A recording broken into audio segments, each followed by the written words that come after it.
solution, a singular solution on each call to where you're able to solve the client's problem using one of our asset-based long-term care products. And I think also very important to this is to hear from one of your own. And so today we've got Chris Moe on the call as well from the annuity store, who's going to give some insight into how he's using our product line, and I think that will be very beneficial to those on the call. So I'm going to certainly open the thing up, but Carlin's going to, I think, do a lot of the heavy lifting when it comes to talking product.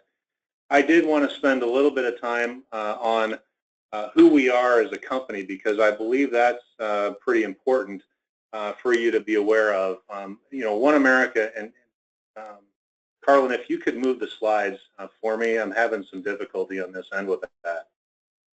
But OneAmerica is a company that's actually been around for quite some time, albeit we have not had what I'd call the most significant brand recognition out there. But we've been around, actually, we can trace our roots back to 1877, where American United Life was the founding company of OneAmerica, and continues to operate and issue whole life insurance on American United Life paper, much the same as the Care Solutions products are issued on state life paper. So OneAmerica is simply the marketing name that we've given to the umbrella over these insurance companies that make up the companies of OneAmerica. We're fiscally strong. We've got a Comdex of 95 and an A+ out there in the marketplace with AM Best. So from a financial strength perspective, we're really sitting in a good spot. And it puts us about in the top 7 to 8% of all insurance companies that are out there in the United States doing business today. So I would call that pretty rare air, and it's certainly something that resonates, especially with what the market's been going through in recent past. I would tell you also, being a mutual company is extremely important. Personally, I have been with 2 stock companies, 2 very large international stock insurance companies, and what I can tell you is that on a quarterly basis, there's a discussion about how much return is going to the shareholder. And at a mutual company, that's not something that ever comes up, and the product decisions that we're making at OneAmerica, product decisions that are for products and promises that are made for years and years at a time, are unwavered by anyone other than the interests of the policyholder. So being a mutual company is extremely important. In terms of innovation, we were actually the first to the market in this product back in 1988.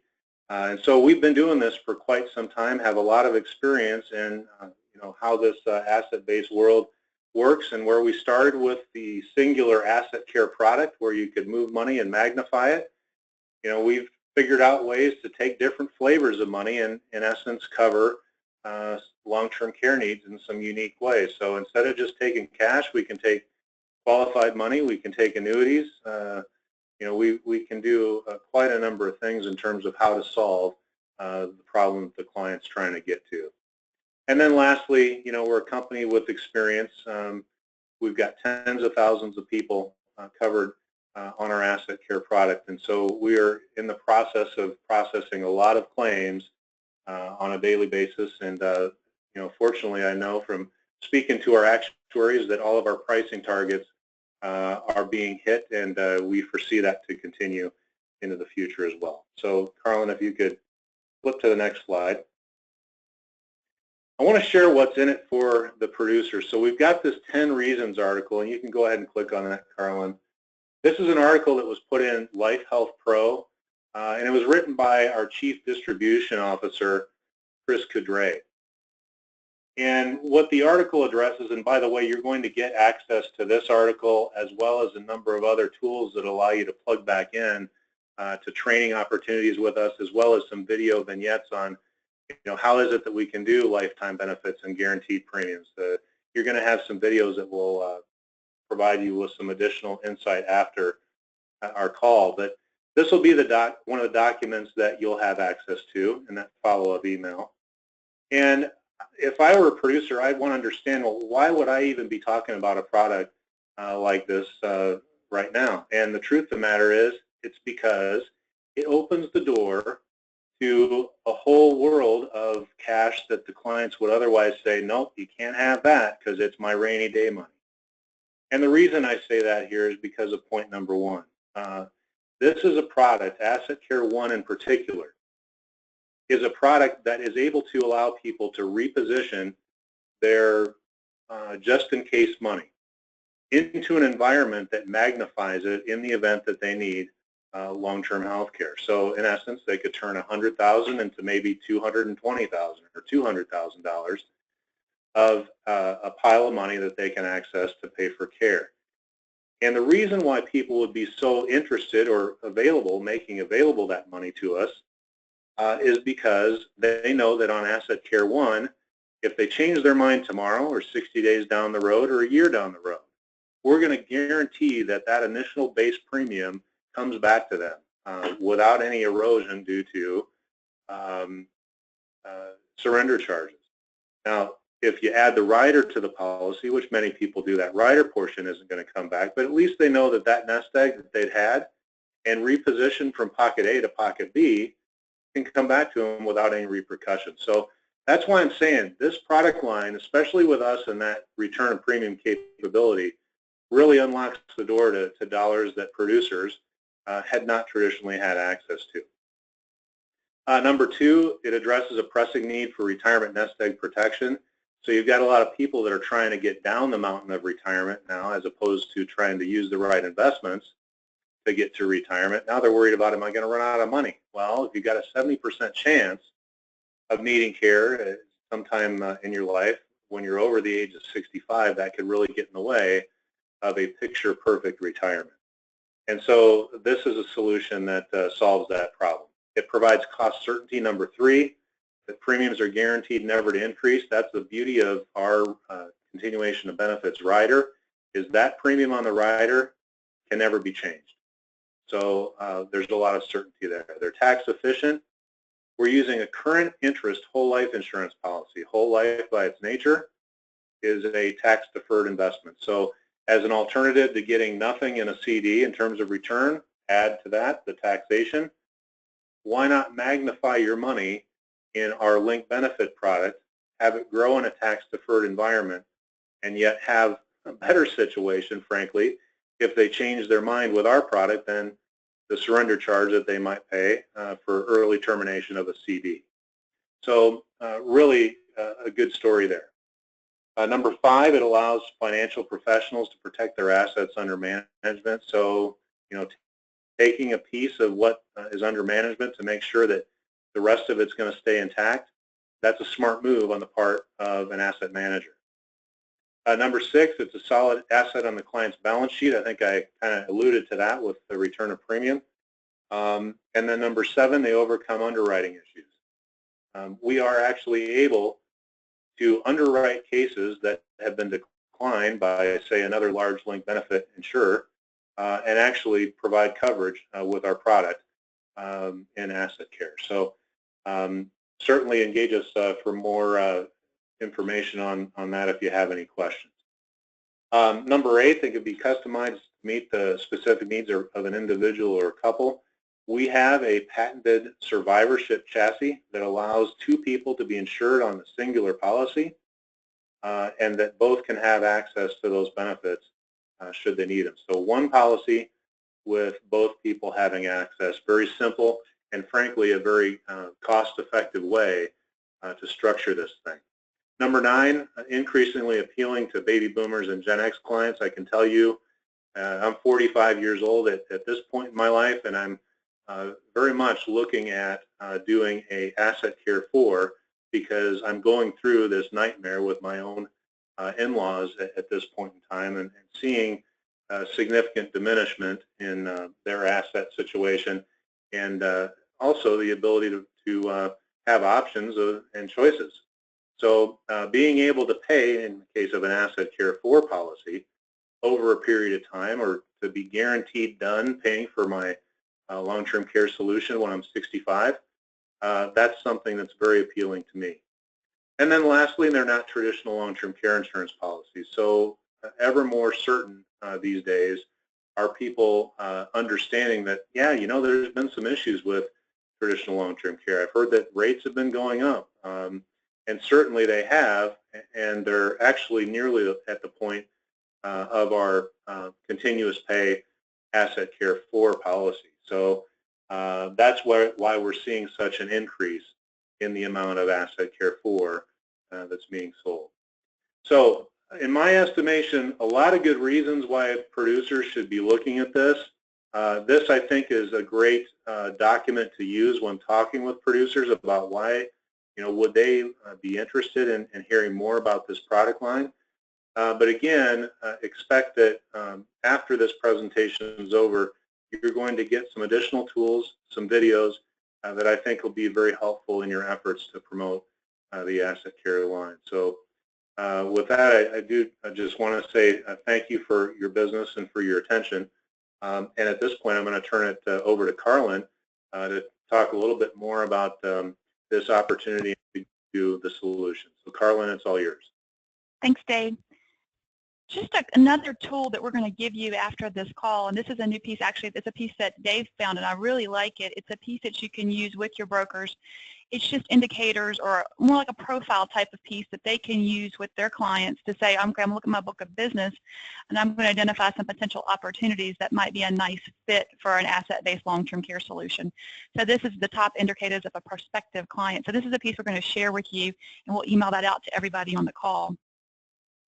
I'm not going to spend a lot of time on this section. Just really briefly, I want to touch on this because I want to make sure we have time for you guys to hear Chris and his thoughts on the asset care solutions. But just to set the stage, when we're talking about the average cost of care out there, the average cost of care, and these numbers are actually from 2015, actually from a Genworth study, $87,000 was the average cost of care for a private room.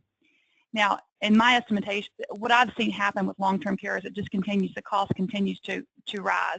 So in this example, what we've done is applied a flat medical inflation rate of 3.5%, which I don't believe it will be flat, but just to give a study around what it would look like if it was flat. In 10 years, that would grow to $124,000 a year for a private room, and in 20 years, with that inflation rate, it would grow to just shy of just over $174,000 a year for the cost of care. And the things at the bottom, there's 4 trends that we feel that really will impact what this cost of care will look like in the future. The number one trend is baby boomers. It's just a huge generation out there that will be needing care, and that's just simply supply and demand. The demand is going to greatly increase, and the supply is not going to be able to keep up with it. So it's going to have a dramatic impact on what that cost of care is going to look like in the future. Number 2 is medical technology. We've seen huge strides in the medical technology where people are living longer and longer lives. Unfortunately, those advancements haven't had an impact on things like dementia and Alzheimer's. So you'll still live a long life, but unfortunately, if you have dementia or Alzheimer's, you're going to need care in those situations. Thirdly is family dynamics. They've changed greatly over generations. If you go back 20 years ago, families lived fairly close to each other. The siblings, the children, they all lived fairly close to mom and dad, so they were able to step in and help out. Unfortunately, that's just not the way it is nowadays. You might have one child that lives in California, mom and dad lives in Florida, and maybe, the other child lives in South Carolina, let's say. So they're not right next door to each other, so they'll have to hop on a plane to come down and help mom and dad. They're just not available like they were in the past. And the 4th thing we want you to consider is the government. And regardless of what you feel about the government and what the changes that are going on with the government, the main thing I want you to think about here is what changes will happen in the future to the government programs and what type of impact will that have on the cost of care in the future. And the main thing I want you to get there is change is a constant, so there will be change, and what will that look like? And real quickly, I want to touch on this because I laugh when I see these averages. People talk about average length of claim all the time. They talk about the average length of claim for a man is 2.2 years. So if we were to take that 174,000 medically inflated rate that I pulled from the previous page, that would equate to just over 383,000 cost of care for an average length of claim for a man. For a female, it's 3.7 years, the average length of a claim. And that cost would be just shy of $645,000. The last one is pretty startling. This is the one people aren't thinking about, I don't think. The average length of an Alzheimer's patient claim is 8 years. So you're looking at a cost of just shy of $1.4 million to cover that claim. And the reason I laugh about averages, and the reason I say that, I don't think these averages take into consideration the length of time the family members, the spouse, took care of that person that needed care before they went on claim, before they went into a facility. So I think these averages aren't exactly accurate. And even in my own family, my grandmother had dementia. She needed care for 10 years. My husband's grandfather had Alzheimer's. He needed care for 17 years. So it's all over the place. So don't get stuck on averages, but just realize that if it is something that's going to last for a long time, like an Alzheimer's event could, it's extremely expensive. It's $1.4 million. And where will your brokers, consumers, or the clients find $1.4 million to pay for that claim? Are they planning for that $1.4 million claim when they're thinking about long-term care? Just a couple stats, and I'm not going to spend a lot of time here. I know you guys have seen these over and over again. It has not changed. About 70% of individuals over the age of 65 will require at least some type of long-term care services during their lifetime. They will require, so 7 out of 10 people, if you're in a room, are going to need long-term care in the future.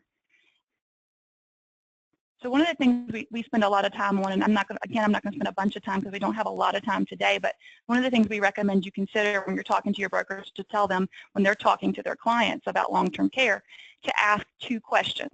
And these are the 2 questions. Number 1, Mr. Client, you may never need care, but if you did, how will that affect your family? And the reason it's phrased this way is a lot of times what we found when you're talking to a couple, the man will typically say it's never going to happen.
Hey, Carlin, I think we've lost audio. Are you there?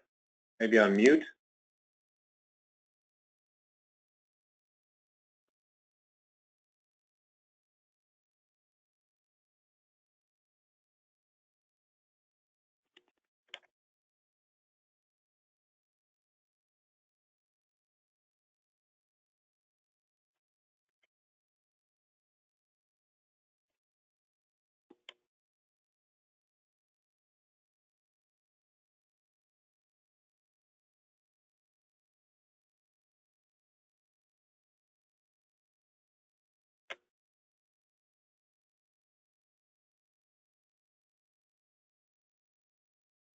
Oh, okay, so I have a feeling that her... Y'all hear me? I'm sorry, my cell phone just died on me. I apologize. There you are, yes, we're good. Where was the last thing that I said that you could hear? You're beyond that slide. I was probably going down to the second question. Yeah, you're headed to the second question, yep. Okay, I apologize. I've never had that happen before. It just quit out on me. I'm so sorry about that. Second question that we like for you to ask is, if you did need care, how will you pay for it? So even if they're thinking about care, even if they have in the back of their mind, they might have an emergency fund identified, but they might have some solution that they're thinking about. So these are some of the potential answers that they might give you. So they might give their broker, you know what, the government's going to take care of me. And that's entirely true. The government will take care of you if you need long-term care. But I find that if an answer is received like that, that's an opportunity to educate the consumer on what that plan looks like if the government were to step in and take care of you, how that's going to work, how that's going to impact your family. The second thing they might say is, I'm going to have long-term care insurance. And that's a wonderful solution, but unfortunately, a large percentage of the population does not own traditional long-term care insurance. To me, I've never seen it over a 10% of the population that actually owns a traditional long-term care insurance. And there's also some negative things that have been going on the traditional side of the house when you're talking about substantial rate increases and things like that. So people are a little bit gun-shy when they're thinking about traditional long-term care solutions. The third thing they might say is that they're going to self-fund. So what they're going to do is they've got an asset identified that they're going to use to self-fund this health crisis should they ever have it. And that question leads you into, okay, Mr. Broker is going to say to the client, okay, you're going to self-fund. Where is that money coming from? If I could show you a better way to self-fund, would you be interested in learning more about that? And that's what the asset care products can do for the client. They can actually take that money and leverage it up. So in this example, what you see here is an average portfolio that's got aggressive, moderate, and conservative funds. More than likely that a client has identified a portion of their conservative funds for this health care event in the future. In this example, they've identified $150,000. And that could be in a CD, that could be in a money market, it could be, you know, just in some non-qualified aspect sitting there. So they're going to pull that $150,000 should they need it for long-term care. What we can do with that $150,000 is actually leverage it up to $300,000 for long-term care. Or we could take it a step further and leverage it up to an unlimited long-term care benefit for the client that they still have access to, that they still have control over. So if they do change their mind, they can get their cash value back out of that base contract. If they never needed it for long-term care, there's a death benefit that's going to be paid to their beneficiary, and there's cash value that builds up in our policies as well. So Asset Care 1 is what I'm going to spend just a brief second on before I'm going to hand this over to Chris, because I definitely want you to hear from Chris. But we do have two sets of solutions. We have a whole life insurance solution as well as an annuity-based solution. Today I'm only going to talk about Asset Care 1. In future webinars we'll talk more about the other products. But Asset Care 1 is our original asset-based solution that Dave referred to that came out in 1988. It is a single premium product that you can either single fund the base policy and single fund the rider, or you can single fund just the base and then do an annual payment into the rider. So the example I'm going to walk you through really quickly is the one where we're going to do a lump sum into the base contract, and then we're going to do an additional annual premium into the rider. So what you're looking at here is a case study of two people, two 64-year-olds, and we'll assume it's a husband and wife. I just want you to know that this does not have to be a husband and wife for this policy. All it needs to be is two people that have insurable interest in one another, and there's no more difference in their age than 25 years. So it could be you might have an aunt who's widowed, and she can add her niece to the policy or her nephew to the policy because they have insurable interest in one another, and there's no more difference in their age than 25 years. So think a little bit outside the box. It could be business partners because they have insurable interest in one another. So a couple is not defined as just a husband and wife in this example. That $150,000 creates a $300,000 pool of money for long-term care, as well as a death benefit if they never needed it for long-term care. This is a joint and survivor example, which is very different in the marketplace. We're the only carrier that provides this joint and survivor option, and this is a second to die policy, so no death benefit would be paid until the second insured passes away. But let's focus on the left-hand side of the screen. That's where all your cash value is. That $300,000 can be accelerated to $6,000 a month for long-term care. So should they need it for long-term care, we're going to give them a $6,000 per person long-term care benefit. So if they both were to go on claim at the same time, we would pay out a maximum of $12,000 a month for these two clients. Now, if you move over to the right-hand side, this is the lifetime benefit portion of the policy. So they could potentially, let's say the husband were to go on claim, be on claim for 6 years and then pass away. So he potentially could use up that entire $300,000 pool of money for long-term care. And the question would be, well, what's left to the wife in this example? So the death benefit has been used. All the cash value has been used. The remaining benefit that's left to the wife in this couple is the $6,000 a month long-term care benefit that she's going to receive for the rest of her life as long as she needs it. The other thing I want to point out here is the annual premium. You see where it says guaranteed? So it's $1,500 approximately is their annual premium. Today I can tell you it's $1,500. In 20 years it's going to be $1,500. These clients can go into this policy knowing exactly what the policy is going to cost because our policies are non-cancelable. We cannot go back and change this premium on the client. Issue ages for Asset Care 1 are 35 to 80, and that 80 maximum age, I want you to know that's a combined age. So if you have let's say a couple again, and the husband's 82 and the wife is, let's say 70, her age can help bring his age down because what we're looking at is a combined age of the couple to calculate the pricing. So as long as their combined age is 80 or below, you're good to go. So that doesn't rule out somebody that's 82 with this policy. What I'm going to show you really quick here, and this, I'm not going to have time to walk you through this because I want to make sure you hear from Chris, and I know we're getting close on time. This is a tool that we're going to email you as well as a follow-up item. This is our online calculator. This will allow you to quote Asset Care 1, single premium into the base, single premium into the rider, or you could do a single premium in the base and an annual rider. And it's going to give you the option to choose joint. I'm just going to do this on myself really quickly. It gives you a 2-page printout that the broker can use with the consumer. This is not the official illustration, but it is something that they can use just to, if you've got a broker who's not currently contracted with OneAmerica, they can't access our software, but they can access this online calculator.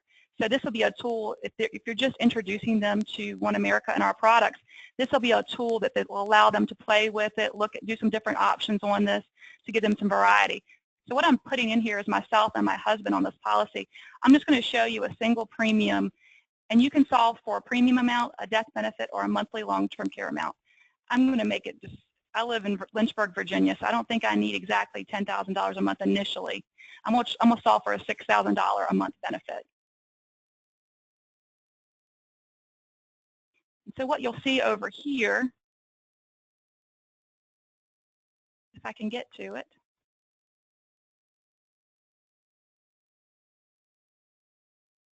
Okay, there we go. You'll see initial results. The initial premium is going to be $88,000 to fund a $200,000 death benefit with unlimited long-term care.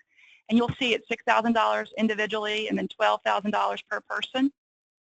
And the total benefit from an annual perspective would be $72,000 annually or $144,000 per person. Now here's where you can make some changes.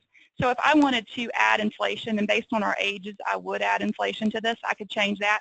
If I wanted a higher long-term care benefit, I could change this to a 4% acceleration of the death benefit. And then what I'll do is hit recalculate. And what will happen is at that point, I'll go over and hit generate the PDF, and I'll get the 2-page output that I referenced that they can share with the client that's consumer approved. And it's just 2 pages, so it's really simple. It doesn't have a lot of information, but it lays out the concept to the client. And I'm just going to scroll down so you see everything.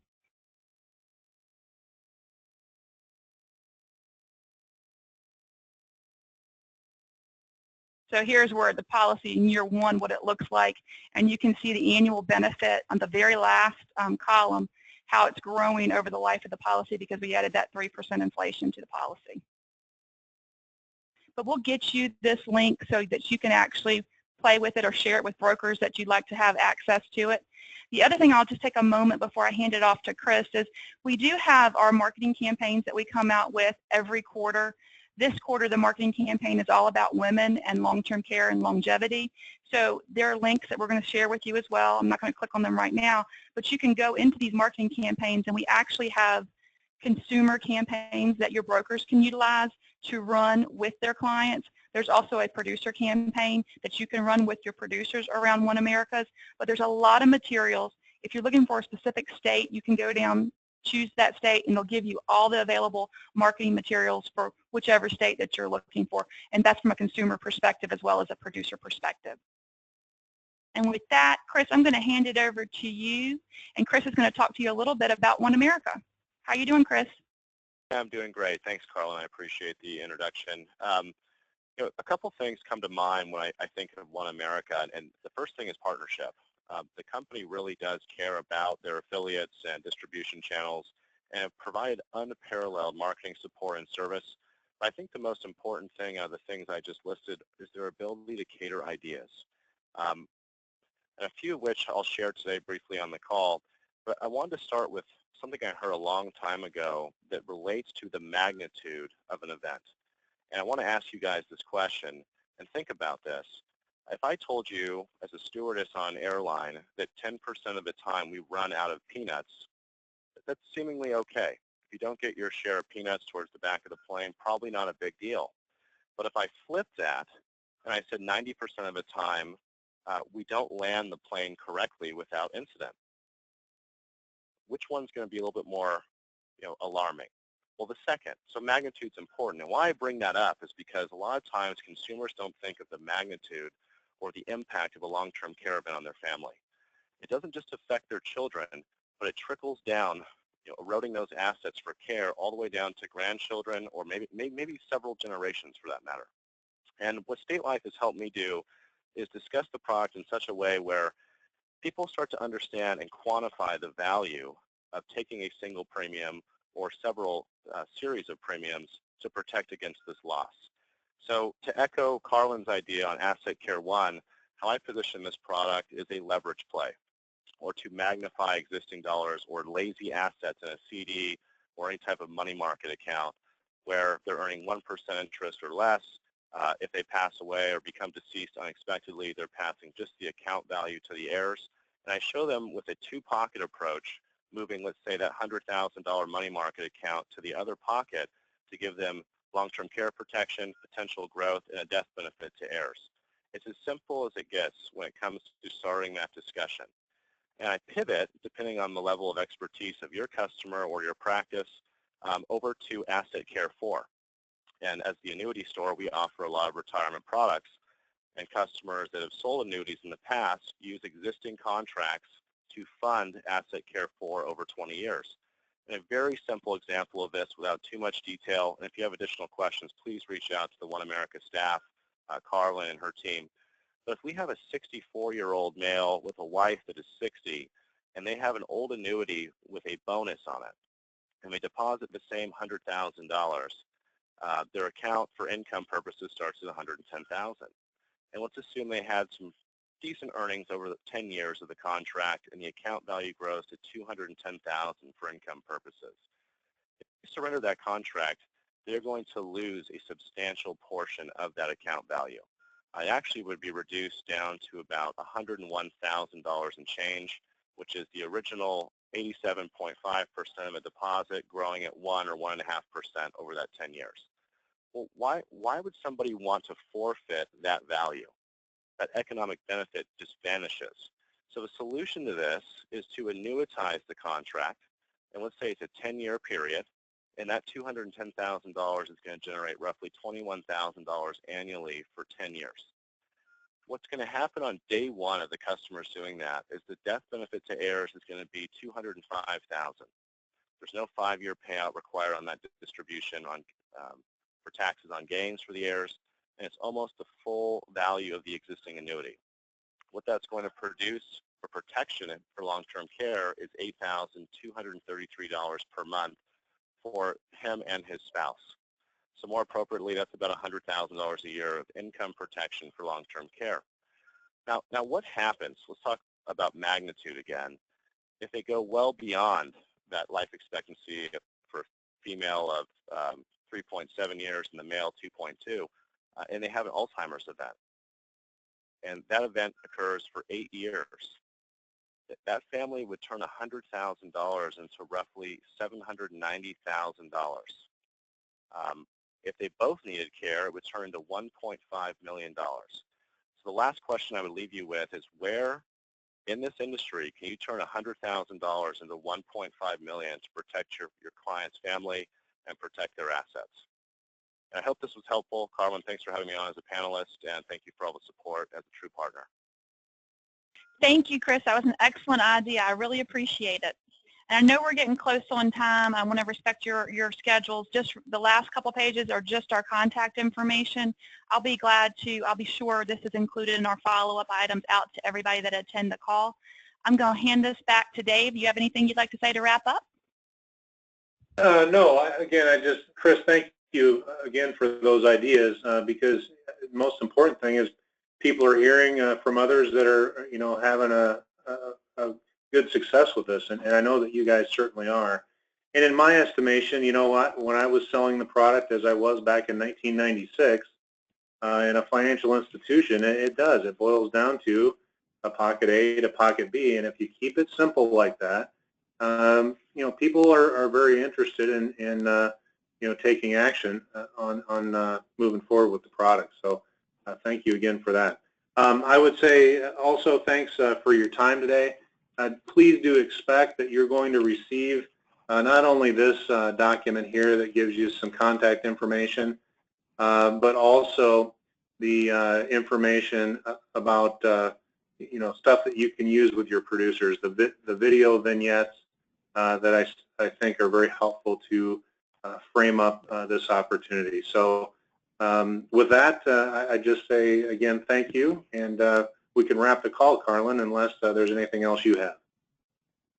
That's it. I really appreciate everybody. Thank you so much again, Chris and Dave and Karen, and hope everybody's having a great day.